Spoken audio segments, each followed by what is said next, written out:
Hi, everybody. Welcome to Both Sides of the Story. I'm your host, Alan Janay from CBS 4. Thank you for joining us.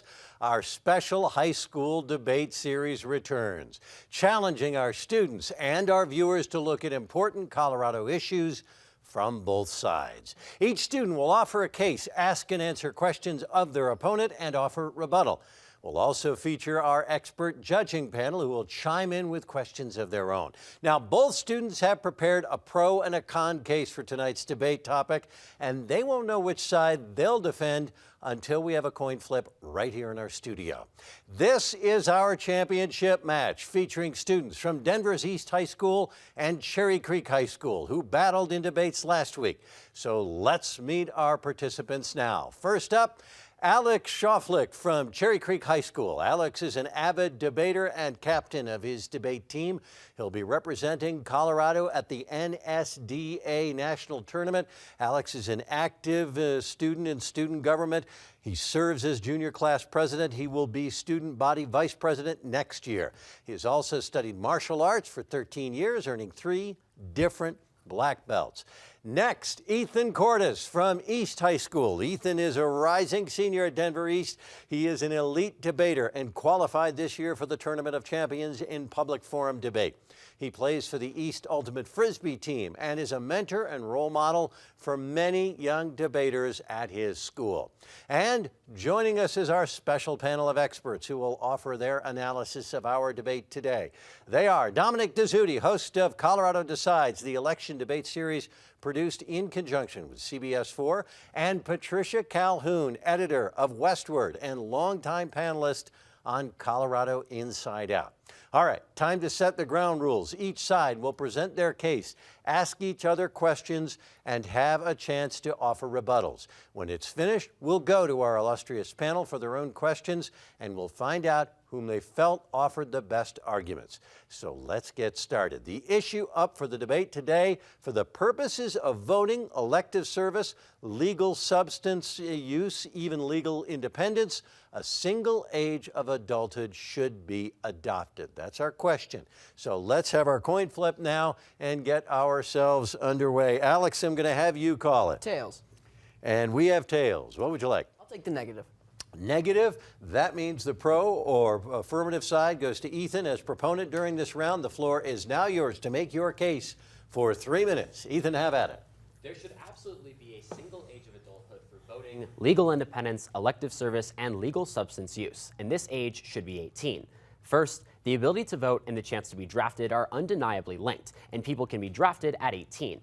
As explained by philosopher Immanuel Kant, every nation must be so organized internally that the people have the decisive voice as to whether or not there should be war. This outlook is furthered by Elena Scary of Harvard University, who explains that this exercise of the population's voice is partly ensured in conventional war by the fact that the population is carrying the guns. Both authors agree that the people who are fighting the war should be the ones who choose to go to war. Therefore, it is hypocritical and undemocratic to make individuals fight in a war that they can't even vote for, meaning that the age to be drafted and the age to vote must be one and the same. There is also no better age for individuals to be drafted because raising the draft age is extremely impractical. According to The Atlantic, raising the minimum age for joining the military is an extremely impractical proposal. It would probably require a significant raise in pay to recruit enough soldiers if 18-year-olds could no longer join. Because the draft will remain at 18 and voting is tied to the draft, the voting age must also be 18. Second, legal independence should also be granted at the age of 18 because independence is tied to voting. According to Jennifer Lay at Slate, suffrage has long been tied to adulthood and the age of majority in the United States. Also, if an individual is allowed to be drafted and is supposed to leave home and start their own lives, it is both moral and practical for those individuals to be considered adults. Third, 18-year-olds can already participate in some elected positions around the country, and there is no reason to prevent them from running for other offices. According to Daniel Groner of Mental Floss, Sam Jewell, elected as the mayor of Roland, Iowa in 2005, was 18 years old when he was elected. Furthermore, this notion of being able to run for office as soon as one can vote is not a new one. In fact, James Wilson, one of the framers of the Constitution, argued that one should only have to be 21, the voting age at the time, to run for a position in the House of Representatives. He stated that any age limit on serving in public office would damp the efforts of genius and of laudable ambition. If an individual is talented enough to lead the country and is best for the nation, then no age law should prevent them from helping the country. Fourth, the drinking age should absolutely be lowered to 18 because it would better protect college students around the country. According to Ruth C. Engs of Indiana University, after the drinking age was raised to 21 years old, the number of students who reported vomiting after drinking jumped from 46% to over 50%. Significant increases were also found for other variables. Cutting class after drinking jumped from 9% to almost 12%, missing class because of a hangover went from 26% to 28%, and getting lower grades because of drinking rose from 5% to 7%. If the legal drinking age was lowered to about 18 or 19, young adults would be allowed to drink in controlled environments such as restaurants and official school and university functions. In these situations, responsible drinking could be taught through role modeling and educational programs. Because it is most moral, beneficial, and generally practical to have a single age of adulthood at age 18, one should exist for the purposes of voting, legal independence, elective service, and legal substance use. Ethan, thank you very much. Now, Alex, you have 2 minutes for questions and cross-examination. Go ahead. Okay, so Ethan, you kind of list out these 4 items: voting and serving, legal independence, running for office, and drinking. However, wouldn't you agree that voting and serving, legal independence, and running for office are all already at the age of 18? So all you're really advocating for is just changing the drinking age? Well, I mean, so of course, there are constitutional preventions about running for things such as the president. In Article 2 of the Constitution, it specifically lays out that you must be 35 years old to run for president, because the question is saying that we need to have all elected positions at a single age. Then I am advocating for making all those positions at 18. Okay, so you're in favor of letting an 18-year-old run for president. I'm Yes. just clarifying. Okay. Well, of course, we gotta see here, like, who's really going to vote for an 18-year-old? No, I understand your point. I want to go into your drinking laws point, I think. You talk about it goes from 46% to 50%. You talk about 9% to 12%, all these statistics, and they all change about, what, 2 to 4%? Aren't all those percentages, within a margin of error of any good study, always has a, 3% margin of error? You got to remember, these are all significant results. It's not like there's error bars that says that it's 4%. It's not like there's an insignificant change here. There's a significant increase because there's a significant increase in binge drinking. You call a 2% increase a significant increase? Of course it's How a many significant students is that?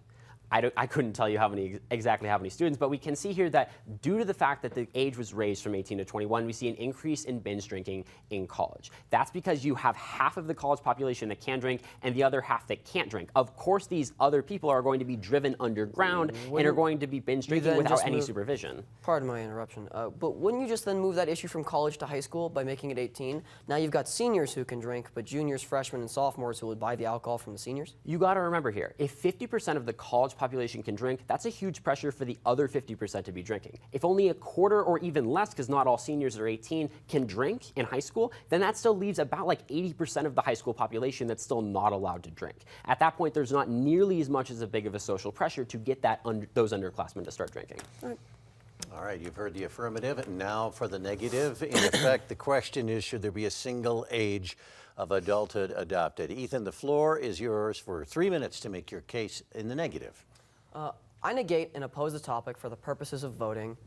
One age of adulthood should be adopted. Prior to beginning, I would like to establish the likely universal age of adulthood that would be established under this plan. The Constitution establishes an age of adulthood at 18 for voting and military service. Also, almost every other developed nation has their age of adulthood set at 18. If the U.S. were to establish a universal age of adulthood, it would likely follow our Constitution and set it at 18. Thus, I will center my arguments around this age. My first point is potential damage to brain development. According to studies conducted by the University of Rochester, the rational part of a teen's brain isn't fully developed and won't be until age 25 or so. Furthermore, according to National Public Radio, a recent study led by neuroscientist Susan Tapert of the University of California, San Diego, compared the brain scans of teens who drink heavily with the scans of teens who don't. Tapert's team found that damaged nerve tissue in the brains of teens who drank. The researchers believe the damage negatively affects attention span in boys and girls' ability to comprehend and interpret visual information. First of all, the adolescent brain is still undergoing several maturational processes that render it more vulnerable to some of the effects of substances. Tapert says, in other words, key areas of the brain are still under construction during the adolescent years and are more sensitive to the toxic effects of drugs and alcohol. By reducing the drinking age to 18, we are stunting the brain growth of our nation's youth. While some may argue that youth should be allowed to make the decisions on their own, the reality of the situation is that, according to James McHugh, professor of psychology and criminology at Eden-Conweth University, overall, teenagers' psychosocial immaturity makes them more likely to seek excitement and engage in risk-taking, make choices on impulse, focus on short-term games, have difficulty delaying gratification, and fail to anticipate consequences of their actions. So while it's not their fault, youth are just worse at anticipating the consequences of their actions, and thus the decision should not be left solely to them. By reducing the drinking age, we allow for youth to put themselves in damaging situations which cannot be repaired. I'm sure everyone has made a decision they weren't proud of when they were younger and wish they could undo it. And most of the time, as a product of being young, they were forgiven. Imagine if that one incident you wish you could erase was permanently stuck with you. Every day of your life, teenagers have a difficult time deciding what to wear to school. Why should they be able to make a rational decision about damaging their brain permanently? My second point is drunk driving. According to Adrian Lunn, PhD and president of the Insurance Institute for Highway Safety, IIHS's first study in 1974 looked at 2 states and 1 Canadian province that lowered the drinking age, carefully comparing their experience to that of adjacent states that did not change. The study showed that the number of 15 to 20-year-olds involved in fatal crashes increased in the jurisdictions that lowered the drinking age. Subsequently, in the late 1970s, states began to increase drinking ages again. Again, it was possible to compare states that made this change to states that didn't. Again, we saw a change related to drinking age. This time, fatal car crash rates declined as teen drinking and driving declined. Although there's variation, the effects are consistent. Deaths go up when drinking age is lowered, and they go down when it is raised. Thus, we should not establish a universal age of adulthood because it will increase underage drinking, cause long-term damage to our youth, and increase the incidences of drunk driving. Alex, thank you very much. Ethan, now you have 2 minutes for your questions and cross-examination. Go ahead. Perfect. So you say that teenagers can't rationally decide things like how their brain's going to be damaged, right? Okay, so you're telling me that these teenagers are responsible enough to carry an M16 and go to war, but aren't responsible enough to buy a beer? Well, I think it just comes down to this. We as teenagers have a difficult time making decisions that will, delay future gratification, right? As a teenager, it's very difficult for a teenager to say, I'm going to wait till I'm 21 to experience this while all my peers are. And so we just are not sufficient enough to make that type of decision. Delayed gratification is very difficult for us. When it comes to making, mature decisions in wartime, right? Most teenagers, when they enlist at the age of 18, go through training for a year. They have all these instances in which to help them through that process. Not like they're just dumped with a helmet and a gun in a war zone. So you kind of go through that training process. It's not like A to B. Yeah, so you say that there is underage drinking, right? Yes. There's always been underage drinking, no Correct. matter what the law is, right? Yes, but it significantly increases when the age is 18 because seniors can purchase alcohol for their fellow students. But isn't it better to teach these students how to responsibly drink? If they're always going to be drinking anyways, shouldn't we be teaching them how to drink responsibly? One, we should be minimizing the amount who drink because it's not like everyone does it. Like I said, that's not the case. Not everyone does it. More people do it when younger people can buy them alcohol. When 18-year-olds can buy them alcohol, they're pressured into drinking more. That's my first point. My second point is we should not be teaching them to drink safely because it does permanent damage to their brains and increases the risk of drunk driving. Real quickly, binge drinking is worse than regular drinking, right? Correct. Okay, so then shouldn't we be making an effort to end binge drinking? Sure. However, moving it to 18 would actually increase it. A study by the World Health Organization in Europe found that European teens, who the universal age of drinking around there is usually 18, binge drink vastly more than their American counterparts. And in countries like Denmark, for example, per 1,000 people, 20.2 people suffer from liver problems because of underage drinking. Just one last question here. If the age of independence is 18 and you can start drinking at 21, doesn't that mean that any opportunity to teach children how to responsibly drink goes out the window if we don't lower the drinking age to 18? No, we can teach them when they're 21. But they're no longer dependents anymore. They're independent from their family. They don't need to go back from them. They don't need to learn from them anymore. Isn't it better to force them under parent supervision to learn how to do these things? You're going to force teens to drink then? No, I'm not trying to of course I'm not trying to force teens to drink. I'm trying to force parents and society to teach these individuals how to drink so they don't cause that permanent damage from binge drinking. All right, I'll have to wrap up the cross-examination right there. You have 2 minutes now, though, Ethan, for a rebuttal. Go right ahead. Awesome.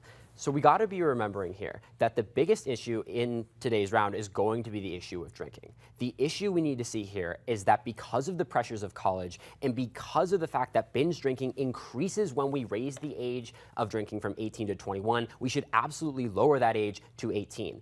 According to Georgia Nugent, president of Kenya College, there has been a dramatic rise in binge drinking among young people since the 1984 change when they increased the drinking age from 18 to 21. That's because because you have huge pressure in college to be drinking. If juniors and seniors in college are old enough to be drinking, but the freshman and sophomore population isn't, that means that we're driving the freshman and sophomore population underground. They're going to be starting to drink worse alcohols. They're going to be binge drinking more often because they're not being regulated and they aren't learning how to do these things. If we make the age of independence and the age of drinking the exact same age, then we make it so that we can start teaching these individuals how to drink responsibly.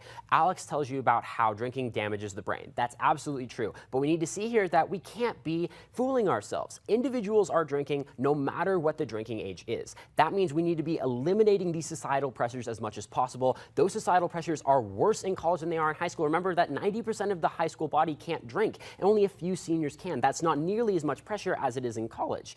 Also, if we have these individuals in high school and we have it so that these individuals can properly learn how to drink, that starts to eliminate binge drinking, and that makes it so we can actually make it better for these individuals. Remember, Alex tells you that binge drinking is absolutely worse than regular drinking. As soon as we can make it so these individuals are learning from their parents how to responsibly drink, that's going to cause way less brain damage in the future, and we're going to have more responsible adults. That means that in today's round, you're going to want to make 18 the proper age to which individuals should be able to vote, have legal independence, drink, and have elective service, because that's the best way to protect our young adults in the future. Ethan Cordes speaking in the affirmative today, and now in the negative. Alex, you have 3 minutes to wrap it up. Again, in effect, the question, should we adopt a single age of adulthood? Go ahead, Alex. Okay, well, I think Ethan and I agree that drinking is going to be the major point of today's round, so I'm going to focus on that, especially because the other items listed in this resolution are all already set at 18. So let's focus on drinking for a minute. One point I'd like to make out is Ethan repeatedly says, well, a very few seniors can actually drink. They're not 18 by the time they're finishing high school. Most seniors are 18 prior to leaving high school, so that's already about 25%. The second point is, it is much easier to make a fake ID to look 18 than to look 21. Now you can have juniors getting fake IDs, even sophomores getting fake IDs to make themselves look like they're 18, a very easy thing to pass off. Why do you think we have so many teen smokers nowadays? It's because that loophole is so easy to get through. All right, now let's talk about this. He says, well, we need to have, there has to be unified. We need to teach them how to drink safely, right? But in his world, where they're the same age of adult, being legally independent and drinking, they're also legally independent and can do whatever they want. You can't ensure they're going to drink safely in that instance either. So he's not solving for that problem.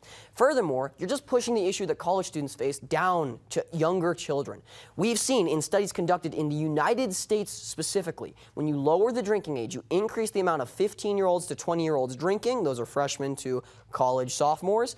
And you increase the amount of drunk driving accidents, right? Furthermore, he would be allowing teens to be openly drinking more often. Thus, you're going to have more brain damage in the future. He gives you a lot of conjecture, but I give you hard facts. In Europe, when they do this, out of every 1,000 people, 20.2 suffer from liver problems because of young drinking. Around similar rates for brain problems and brain hamperment. These are the facts of what happens when you allow this to occur. And so don't go for conjecture, go for what actually happens. When the U.S. did this, you had more drunk driving deaths and more teens drinking, and more binge drinking, because in the United States, teens binge drink more than in Europe. Or in Europe, they did drink more than teens. Pardon me for the switch. Anyway, so let's look at that, right? He says there's a lot of pressure in college to drink because half of them drink already and half of them don't, and that's pressuring teens into drinking. In reality, you're just going to make it so all of them can drink. So now all of college students are drinking, damaging their brains. And furthermore, the U.S. college culture is this type of drinking. Changing the age doesn't change our culture. Maybe educational classes would. All of these things might help in this endeavor. But in the reality, that's our college culture. And if you want to make that binge drinking culture available to everyone, you're just going to have more people binge drinking. And that's harmful. All right, let's talk about really why you should be voting for me in today's round. He's going to sum it up and talk about how few people can drink and how we need to teach them how to drink safely. But think about it rationally. Look at what actually happened. When you lowered the drinking age, drunk driving increased, drunk deaths increased. You have more liver problems in the future. All of these things are statistical fact. Teens have a hard time handling these types of decisions, and thus we can't just leave it up to themselves to make an educated decision about drinking safely. And so you're voting for me because I'm protecting our youth from drunk driving and their brain development, and keeping the drinking issue in college, although it's not good, I'm keeping it out of high school, and that would be even worse. Alex Shoflik in the negative, thank you very much. 1 minute now, Ethan, for your close. Go ahead. We have to stop fooling ourselves. People are drinking no matter what, and it is our responsibility to make sure that those individuals who are drinking are as safe as they possibly can. We need to make sure that we aren't driving kids underground and having them drink worse types of alcohols with no supervision and no knowledge of how to properly drink. We need to make sure that we are keeping these individuals safe, and that only happens when we lower that age back down to 18. Remember that binge drinking increased significantly as soon as we increased the drinking age from 18 to 21, because that drove 50% of the college population underground, and all that pressure from the upperclassmen were pressuring them to start drinking. If soon as we lower that age back down to 18, we can start having things like police officers and fraternities, and police officers like helping individuals and making sure that people aren't dying in bathrooms or on the floor of fraternities. That's what we need to be doing today. That only happens when we get rid of this culture of it's super outlawed during college, and we get rid of this pressure from upperclassmen. As soon as we do that, we can make it so we can better teach individuals, we can better keep them safe. That's why you're going to be voting affirmative. Ethan, thank you very much. Alex, thank you very much for that spirited debate. I want to go to our panel of experts right now, get their thoughts on what they saw, and you can borrow my quarter if you want to flip to decide in this one. And I pity you having to make this decision. Dominic, go ahead. Alan, we very much appreciate the pity. We may actually take you up on that quarter. Gentlemen offered a fantastic debate on the issue. Ethan, we're going to start with you with a couple of questions. Patty, why don't you start us off with a question for Ethan? Well, Ethan, you both have focused on drinking, and it's interesting, but let's talk about something else that's been in the news with the age of adulthood, which is access to firearms. There have been a lot of suggestions that different states want to raise the level at what age you can own different kinds of firearms to 21. You've talked about bringing everything else in line. Would you include that at 18? 18, well, many 18-year-olds can already buy weapons at 18. Yes, and the issue is that the difference between 18 and 21 is what, 3 years? That's not a very significant difference. That's not what we need to do to significantly change these mass shootings that are occurring around the country. That includes things like firearm safety courses. As Alex said, 25 is the age at which our brains are fully developed, so 18 versus 21s, we're still pretty underdeveloped brain-wise, and that means that that's really not much of a difference. We keep it at 18 or we raise it to 21, there really isn't that big of a difference there. Ethan, let me follow up with the question. You talked about teaching an 18-year-old to drink versus teaching a 21-year-old to drink. Isn't that more of a cultural lesson? Like if I'm in Italy, I'm probably going to have wine with dinner as a 10 or 12-year-old because it's part of the culture and not so much an age question? Well, absolutely. There is a cultural issue here. Well, alcohol is very taboo in the United States. And because of the fact that it's at 21, we're basically like preventing parents from being able to help their children. If an individual becomes an adult at 18, but they can't drink till they're 21, then parents never go through how to responsibly drink. If you're drinking wine at 12 years old, you're learning how to do that. You're learning how to responsibly drink and not binge drink. To best protect our students and best protect our individuals, that age of adulthood and age of drinking should be exactly the same, so we can actually teach people how to responsibly drink. Alex, you're off the hook. We're going to have some questions for you as well. Patty? Well, Alex, to go back to, this is the one exemption that, and I'm assuming marijuana would be included with drinking at 21. If that's the only exemption, why don't you move it up to 25? Why don't you move it to 30? I mean, it's not good for 50-year-olds either. So why have that artificial limit just at 21 when 18-year-olds can do everything else? Yeah, okay, that's great. So I mentioned that James McHugh study, and it talks about teens making developed decisions. While your brain is not fully developed, they found that 21-year-olds typically are able to make these decisions with much better accuracy and much more forethought into the future. And so as a country, we have decided over, literal decades of debate that the age of 21 is a fit age for them to make a willing decision if they're able to do so. It's an age that they can, adequately assess the consequences of their actions, unlike 18, even if they are being taught. Alex, let me follow up on that because I understand your point about the brain's development, but I guess I look at some of the other monumental decisions you'd possibly be making and what you've accepted as an 18-year-old, meaning voting, possibly running for election. You may make a worse decision with an underdeveloped brain at 18 in the ballot booth than you may make at the bar. How do you reconcile those two?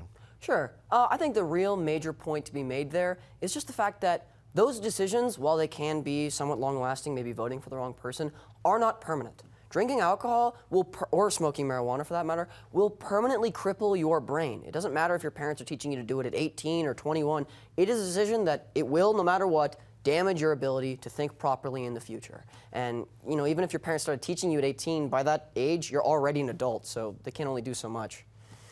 Alan, if we can borrow that quarter, that would Yeah, that'd be I'll great. bring it right over. Give us a couple, All right, I'll give flip us a it couple for you. moments here. All right, I want to give our panel just a moment to consider whom they felt won this debate. That gives me a little time to tell you we'll be back with 8 more episodes of both sides of the story this fall. As you can tell, there's a lot of knowledge and a lot of talent. We're going to be tackling the ballot issues likely to appear on this year's ballot. And to check all of them out, you can go to cpt12.org. Okay, panel. So do you have a decision for this champion? That it's a great question, Ellen. It took us some time here. Fortunately, have a colleague in Patty who's decisive. We agreed. Both of you presented a fantastic debate. But when it came down to the arguments and how they were won in the debate, Ethan, we're going to give you this round. Congratulations, the champion. But again, Alex, that you did a fantastic job. But it was a very tight round, difficult to judge. But congratulations, Ethan. Ethan Cordes, well done. You were both sides of the both sides of the story champion, and both of you gave our viewers a wonderful debate tonight, and you should both be very proud. That's all we have time for our program. I want to thank our excellent students for accepting our challenge and participating in our debate. We all benefit. I want to thank our esteemed panel for sharing their thoughts, and finally, thank you for tuning in. It is the support of viewers like you and our sponsors that helps make this show a reality. Be sure to catch our next season of Both Sides of the Story this fall, debating the important issues in Colorado. We'll be back in September, and we'll see you then. For everyone here at Colorado Public Television, I'm Alan Gionet. Thanks for watching, and that is Both Sides of the Story.